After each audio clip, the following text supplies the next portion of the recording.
Praise God. Praise God. God is good all the time and all the time. God is good. Praise God. Praise God. Isang mapagpalang araw po sa bawat isa. Sa pagkakataong ito, tayo po ay dudulog, lalapit sa ating Diyos na buhay ng may pananampalataya na kung saan may dalawa o tatlo na nagkatipon sa kanyang ngalan. Naroon siya sa kanilang kalagitnaan. Sa araw na ito, tayo po ay dudulog sa Panginoon sa ngalan ng bayan ng Kamaligan sa probinsya ng Camarines Sur. Ating hihilingin na maitatag ang altar ng ating manunubos sa bayan ng Kamaligan. May mudag sa atong mga kaigsuunan diha sa Visayas ug sa Mindanao. Bisan pa katong atong mga kaigsuunan nga anaa sa Luzon ug sa laing nasod. Dalaygon ang Ginoo sa walay katapusan. Ang atin pong pagsambay mula sa Aklat ng Mga Awit, 78 kabanata, ang talata po ay 51. Yaong lahat ng panganay sa Ehipto ay pinatay, ang panganay na lalaki sa Ehiptong lahi ni Ham. Yaong lahat na panganay sa Ehipto ay pinatay. Ang panganay na lalaki sa Ehiptong lahi ni Ham. Yaong lahat na panganay sa Ehipto ay pinatay. Ang panganay na lalaki sa Ehiptong lahi ni Ham. Ama naming Diyos na makapangyarihan sa lahat, kami po'y nagpapasalamat sa pagkakataon na minsan pang makadulog at makalapit sa iyong banal na harapan. Kami po, Ama, ay nagpapakumbaba, humihingi ng tawad sa lahat naming pagkakasala. Ang aming panalangin ng banal na dugo ng aming manunubos at siyang maglinis at pumawi sa lahat naming karumihan. Habang amin din pong idinudulog sa iyo, Panginoon, ang bayan ng Kamaligan sa probinsya ng Camarines Sur. Ang aming panalangin ng lahat ng altar at lahat ng kasunduan na ginawa sa bayan ng Kamaligan nang hindi ayon sa pangalan ng aming manunubos ay mapawalang bisa sa pangalan ni Jesus. Aming idinadalangin sa pangunguna ng iyong Santong Espiritu magtagumpay ang pagkakalikha ng altar ng aming Panginoong Heso Kristo sa bayan ng Kamaligan.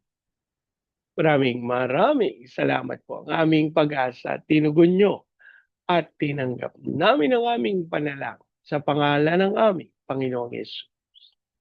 Amen. Amen. Amen. Amen. Amen. Amen. Amen. Amen. Praise God. Praise God. Ang ating pong pagpupulay ay mula sa Aklat ng Genesis, 34 na kabanata. Ang talata po ay 25 hanggang 27. Nang ikatlong araw na matindi pa ang kirot ng sugat ng mga tinuli, kinuha ni na Simeon at Levi na mga kapatid ni Dina ang kanilang tabak at pinagpapatay ang mga lalaki roon na walang kamalay-malay. Pinatay nila pati ang mag-amang Hamor at Shechem at itinakas si Dina. Pagkatapos ng pagpatay, sinamsam naman ng ibang mga anak ni Jacob ang mahalagang ari-arian doon. Ginawa nila ito dahil sa pangahalay sa kanilang kapatid na babae. Ang Diyos po ang magpala ng kanyang buhay at makapangyarihang salita. Sa bahagi pong ito ng banal na kasulatan ay ating matutunghayan kung paanong ginanap ng magkakapatid ang kanilang pinlanong paghihiganti dahil doon sa ginawang pangahalay sa kanilang kapatid na babae. Kapag atin pong siniyasat, alam niyo po, ayon sa pag-aaral, yung mga nagpapatuli, ano po, ang pinakamasakit po ay nandun sa ikatlong araw, ayon sa research. Ano po, at alam nyo, alam na nila ito nung unang panahon pa sapagkat siyempre, simula pa lang kay Nonong Abraham, ano po, kay Amang Abraham, so medyo malayo-layo na yon. Si Abraham, si Isaac, si Jacob, no? Pangatlong saling lahi na sila.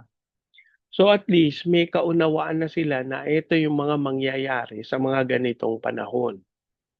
Una, para po doon sa mga ngayon lang nakasaksi ano po sa ating ah, pagbabahagi, si Dina po ang nag-iisang babaeng anak ng nunong Jacob at siya po ay hinalay ni Shechem na anak ni Hamor.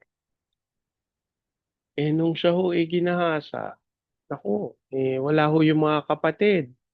Si Jacob po, si Nunong Jacob ang unang nakaalam at siya'y nanahimik, naghintay siya hanggang dumating yung kanyang mga anak. At nung kanilang nalaman, nanggigil sila.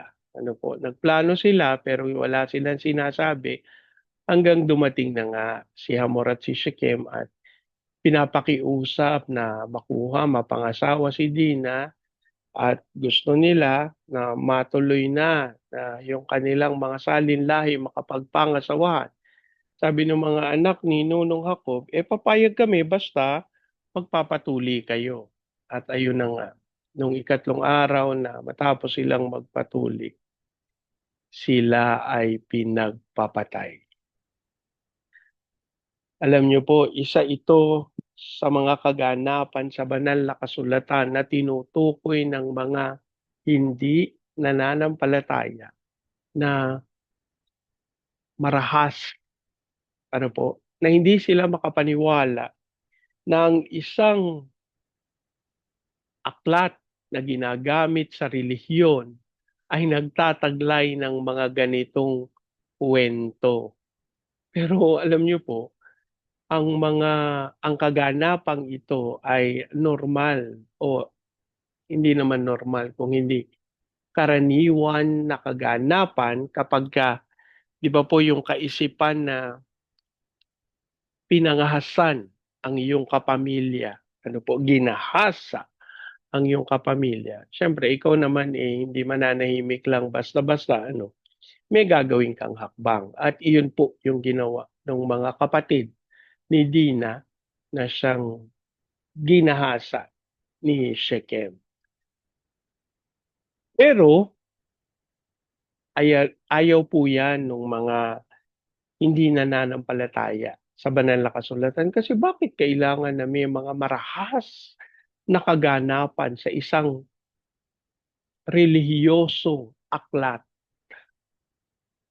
Alam niyo po, samantalang ang banal na kasulatan ay tunay na nagtataglay ng katotohanan ng ating Panginoon at siyang katotohanan ng ating Diyos na buhay.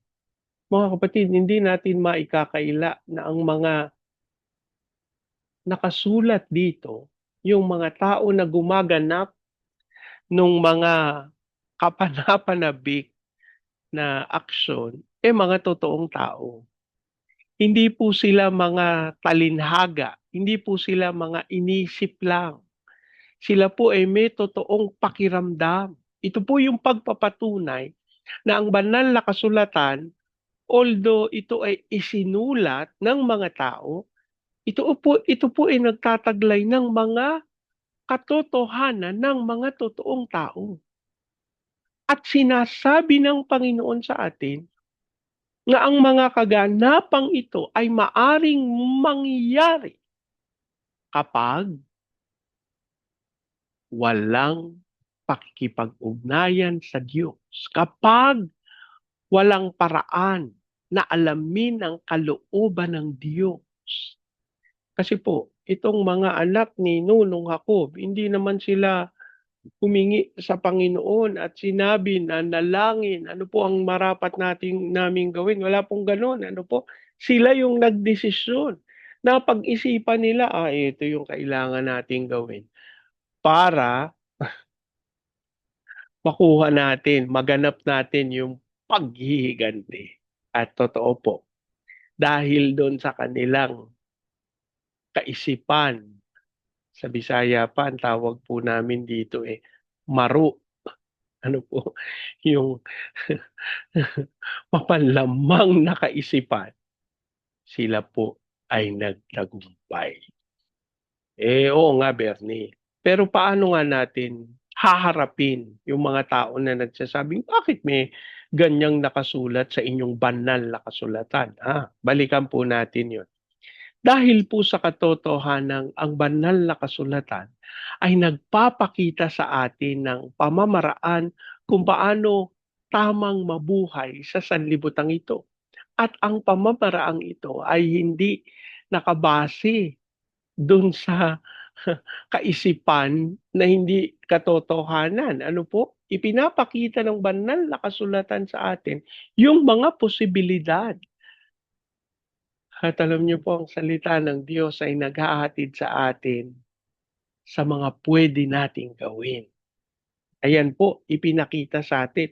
So kapag ganito ang ginawa mo, ganito yung mangyayari.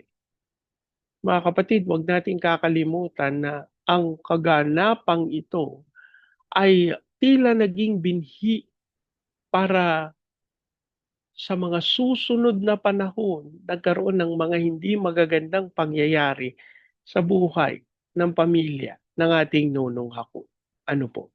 So, siyempre, nagtanim sila ng pagpatay. Nagtanim sila ng paghihiganti. Aba, later on, may mga kaganapan na kahit sa kanilang pamilya, sa loob mismo ng kanilang pamilya, naganap yung mga bagay na hindi nila inaasahan. Ano po ang sinasabi sa atin ito, mga kapatid? Huwag tayong manangan sa ating sariling nararamdaman. Huwag tayong manangan sa ating sariling karunungan. Ang sabi ng salita ng Diyos sa Aklat ng Kawikaan 3, 5 at 6. Magtiwala ka sa Diyos buong puso at lubusan, huwag kang manangan sa iyong sariling karunungan. Siya sa atin ang Panginoon, tanungin ng Panginoon sa lahat ng pagkakataon na tayaan mong ipabatid niya sa iyo ang kanyang dakilang kalooban. Naku mga kapatid, ang pinakamainam po na pamamaraan upang tayo ay mamuhay, lumakad at gumanap ng ating ng mga tamang bagay para sa ating buhay. Tayo po ay buong pusong magtiwala sa ating Diyos na buhay. At alam niyo po, ang pinakamainam na pamamaraan para gawin natin yan, ating saliksikin ang kanyang salita. Ating tanganan ang mga pangako ng Panginoon sa ganitong paraan. Masisiguro po natin na hindi tayo malalagay sa alanganin at atin pong tatanggapin ang kaganapan ng pangako ng Panginoon para sa ating buhay. Manalangin tayo. Ama naming Diyos na makapangyarihan sa lahat, kami po'y nagpapasalamat sa pagkakataon na iyong ipinagkaloob upang kami, Ama, ay tumanggap ng iyong katotohanan ayon sa iyong salita. Kami po, Ama, ay nagpapakumbaba.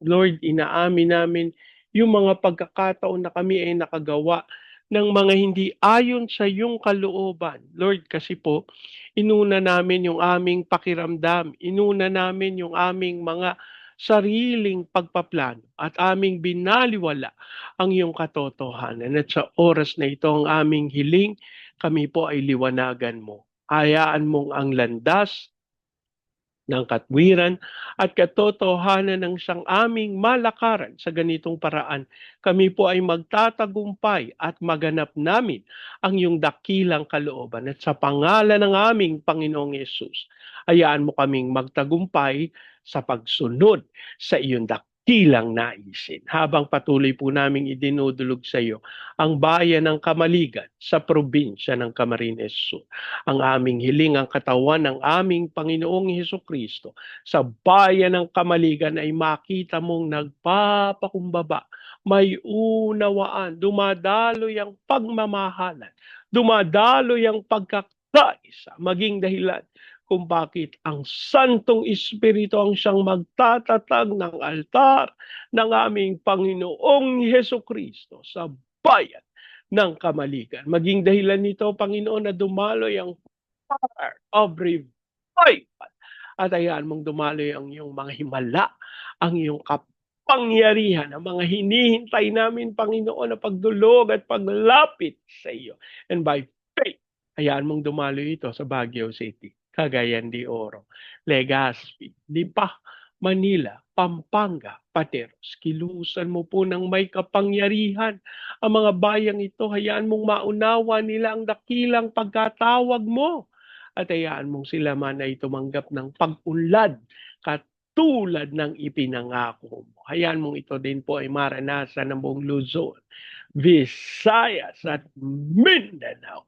Ipahintulot mo, Panginoon, na malakaran namin yung tawag mo bilang launching pad of the gospel, missionary, sending country, and America of Asia in the height of its glory. Dasal namin ang pagkilos mo ng may kapangyarihan sa aming mga tagapanguna, sa aming President Marcos, Vice President Duterte, sa Senado, Kongreso, Judiciary, Military, Police, Local Government. We declare the fear of the Lord na maghari sa aming mga tagapamahala. Lord, hiling namin higit sa lahat, ikaw yung katakutan nila at sa pangalan ni Jesus. Lord, panalangin namin na mailantad ang lahat ng kasinungalingan, ang lahat ng korupsyon, maging dahilan kung bakit magkaroon kami ng malinis na pamahalaan. At sa pangalan ni Jesus, inaangkin namin, tinatanggap ka ng bayang ito bilang Diyos at tagapagligtas. Amin din pong idinudulog sa iyo yung aming mga misyonero sa iba't ibang panig na daigdig. Ikaw po ang sumama, gumabay, magbantay at magtanggol sa kanila sa lahat ng pagkakataon. Habang amin ding idinudulog sa iyo yung aming mga OFWs na patuloy na tinawag mo bilang overseas Filipino witnesses. Hayaan mong sila'y sumaksi sa mga bansa na yung pinagdalhan sa kanila. Habang aming idinudulog sa iyo yung aming mga training agencies, katulad po ng Main Lifeline, Asian Center for Missions, Elijah House Philippines, Church Renewal, Asia Pacific International Institute Studies. Lord, patuloy na ipagkaloob mo ang lahat ng pangangailangan ng mga ministeryong ito para sila'y magtagumpay sa pagsunod sa dakilang kalooban mo. Habang amin din pong idinadalangin sa iyo, amang Diyos, yung mga bansa na aming tutunguhin para manalangin. Lord God, dasal namin ang apoy ng Santong Espiritu sa Vietnam, Cambodia, Myanmar, Laos, Thailand, Malaysia, Singapore, Indonesia, Brunei. Dasal namin, Lord God, ang mga iglesia, ang mga pastor, ang mga misyonero na aming makakaniig. Dasal namin ang pagdaloy, pagsama ng iyong kaluwalhatian, ng iyong Santong Espiritu at tunay, Panginoon, mag-ibayo amang Diyos ang pagkilos mo. Lord, kami nananalig, kami ihahatid mo sa mga bayan na iyong itinakda at itinalaga at sa pangalan ni Jesus. Ang lahat ng probisyon ay sa iyo magmumula. Ito din yung aming panalangin para sa Hong Kong, sa Macau, sa Taiwan. Lord, hiling namin ang apoy ng revival sa mga Kristiyano, sa mga iglesia na nasa mga lugar na ito. At Lord, we speak the fire of revival sa Japan, China, South Korea, North Korea, Russia, hallelujah, Brazil, Amerika. Hiling namin, Panginoon, ang pagkilos mo ng walang katulad sa mga bansang ito. Hayaan mong maranasan nilang pagsama at pagkilos. As we also declare, peace over Israel. Maraming salamat po. Inaangkin namin, tinugon mo at tinanggap namin ang aming panalangin sa pangalan ng aming Panginoong Jesus. Amen. Amen. Amen. Amen. Amen. Amen. Amen. Praise God. Praise God. Lagi po nating tatandaan sa anumang pagsubok, problema, kahirapan, sakit, karamdaman. Tayo'y dudulog lalapit, tatawag sa Panginoon dahil sa Diyos walang imposible. Sa pagkakataong ito, yaan niyo pong salitain ko ang basbas ng Panginoon sa inyo at sa inyong sambahayan. I declare the everlasting love of the Father. I declare the unending blessings of the Son. I declare the sweet, sweet, sweet fellowship of the Holy Spirit now and forevermore. I declare this new house and lot with parking, with a new vehicle, and with a flourishing business. In Jesus' name, amen, amen, amen, amen, amen, amen, amen, amen, amen. Praise God. Praise God. Sama-sama po nating ideklara, Pilipinas, God bless you big time. And so we declare to God be all the glory in Jesus' name. Amen. Amen. Amen. Amen. Amen. Amen. Amen. Amen. Praise God. Praise God.